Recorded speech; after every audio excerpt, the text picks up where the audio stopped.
Hi guys, it's Rosa Roberts here from Sketch Out, and this is the Rosa on Creativity playlist. And today I wanted to talk a little bit about being precious, okay?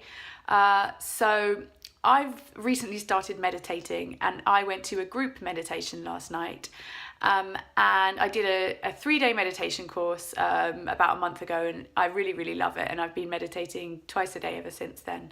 So last night at the group meditation that I went to, the subject of being precious around your meditation came up. So one girl was talking about being a yoga teacher, and she used to always meditate with incense burning and Ganesh, and everything had to be totally silent, and she had to sit cross-legged and really straight up. And in the kind of meditation that I'm doing, we're encouraged to, it's Vedic meditation, and we're encouraged to kind of lean back, so we have back support but our head not supported, and we're encouraged to be very kind of easygoing about the whole thing really, and have a kind of nonchalant attitude towards the whole thing, not to worry too much about noise and what's going on around us, not to hold everything too tightly and make it have to be too perfect. So I started thinking about this idea of being precious in life in general, and with regards to creativity, and particularly drawing, this is something that comes up in Sketch Out classes often. I'm encouraging our students to be less precious about their drawing. So don't worry too much about making a mistake. You can always rub something out. And often people will come to the Sketch Out classes and they'll be like, okay, I've done this perfect line drawing and I really love it, so I don't want to do any shading because I don't want to ruin it. And I always encourage them to kind of just try and be a little bit precious about it. Be a little bit less precious about it, because you need a certain kind of courage to go forward in, improving your drawing and adding shading to it. But you also need a kind of nonchalant attitude towards it. Like, okay, I've made this drawing.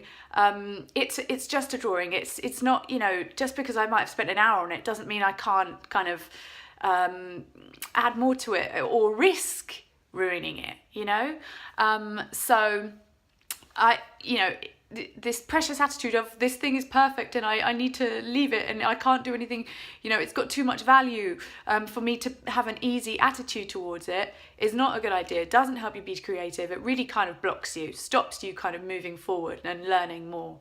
So I try and encourage an easy attitude. If I ruin it, oh well, never mind. I probably will learn something along the way.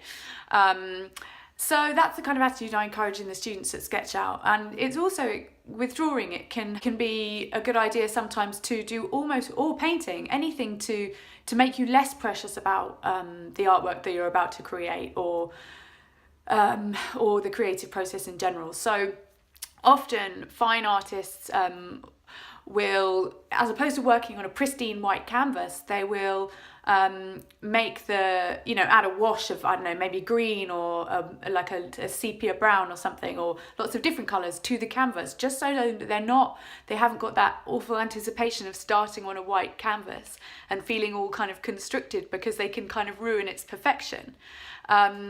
Also, if you're working in a sketchbook, don't be too worried about fitting everything on the page.